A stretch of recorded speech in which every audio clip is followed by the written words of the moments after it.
Good morning, everybody. Welcome back to Trades and Gains, the show where we read economic data so you don't have to pretend everything is fine at dinner. Because today the labor market officially did that thing where it smiles at you while it quietly updates its LinkedIn profile. The unemployment rate just hit 4.6%, the highest since 2021. And yes, the economy technically added jobs, 64,000 of them to be exact, which sounds great until you realize that's basically one Costco opening nationwide.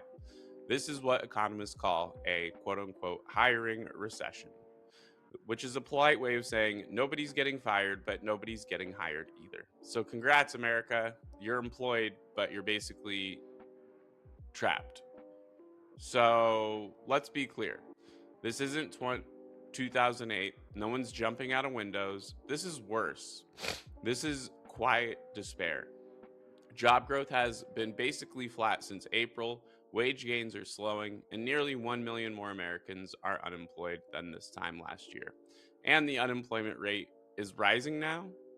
That's not because companies are booming, it's because people keep entering the labor force and they can't find work. That's like adding more chairs to musical chairs, but the music stopped 6 months ago. And look at the details.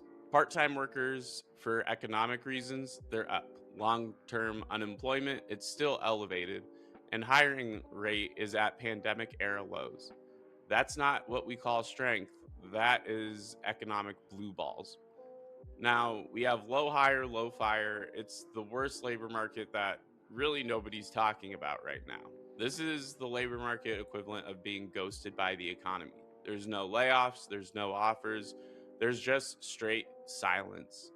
The Indeed hiring lab nailed it. The question isn't whether the market thaws, it's whether it cracks. And here's the scary part: healthcare accounted for nearly half of all job growth in 2025. So if healthcare even hiccups, this whole thing falls over like a Jenga tower built out of CVS receipts. Younger workers, they're absolutely cooked at this point. Employers are telling college grads, we're not hiring, but don't worry, it's not personal, which is corporate speak for it's definitely personal. And yes, AI keeps coming up. Now it's replacing everyone, or not replacing everyone yet, but it's definitely replacing entry level jobs. So if you're 22 with a degree and ambition, congrats. The economy wants you to reskill into something that doesn't even exist yet. Now we have the Fed's soft landing is starting to feel more like a hard parking job, or you're watching Joe Jonas trying to parallel park in New York City. Jerome Powell says the labor market is quote unquote under pressure, which is Fed speak for we're sweating, but we're pretending not to. The Fed thinks unemployment peaks at 4.5% and magically goes back down in 2026. Cool story, except we just hit 4.6%. The Fed, it already cut rate 3 times this year to support unemployment. Meanwhile, business activity is slowing and inflation pressures are rising again. So, congrats. We now have slower growth and higher costs. That's not a soft landing, that's a Spirit Airlines arrival. Now, another story we have is Ford is back in the headlines for a $19.5 billion EV write down, showing that the EV party is over for them. Now, let's talk about this. That's not a speed bump, that's an admission. Legacy automakers went all in on EVs because Washington promised subsidies forever. Then the subsidies all of a sudden disappeared. And then suddenly nobody wants a $70,000 electric car with a 300-mile range and a prayer. EV sales dropped about 40% after the tax credit expired.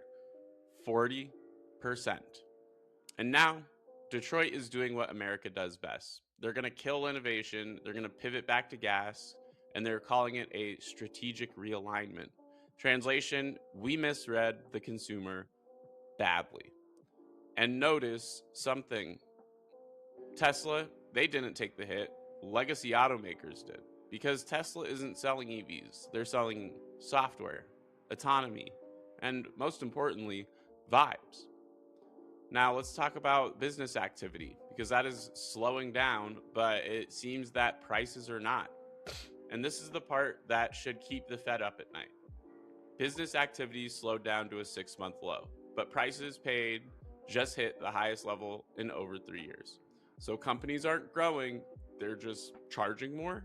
And what's driving this exactly? Well, tariffs. Again, it's always tariffs. Manufacturing felt it first. Now, services are starting to catch it.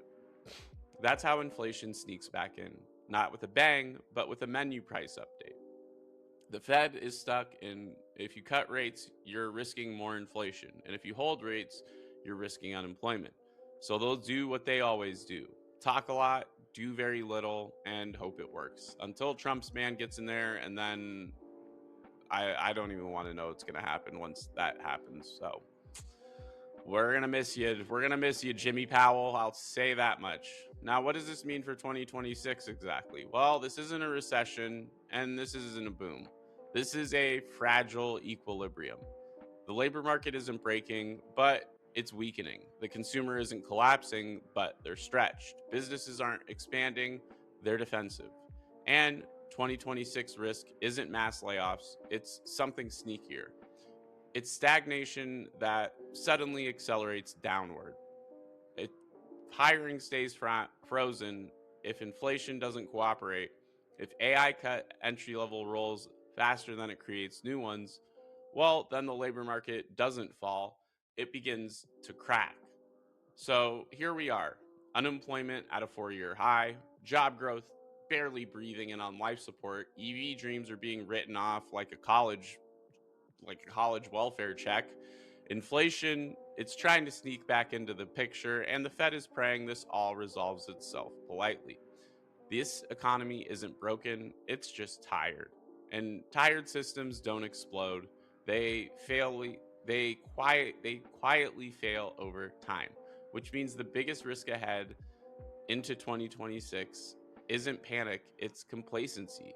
And that's when markets get really dangerous. Anyways, I'm Max Spitz. This is Trades and Gains. Make sure you like, subscribe, leave your hottest take in the comments. I will catch you guys in the next episode, and I hope you all have a great trading day.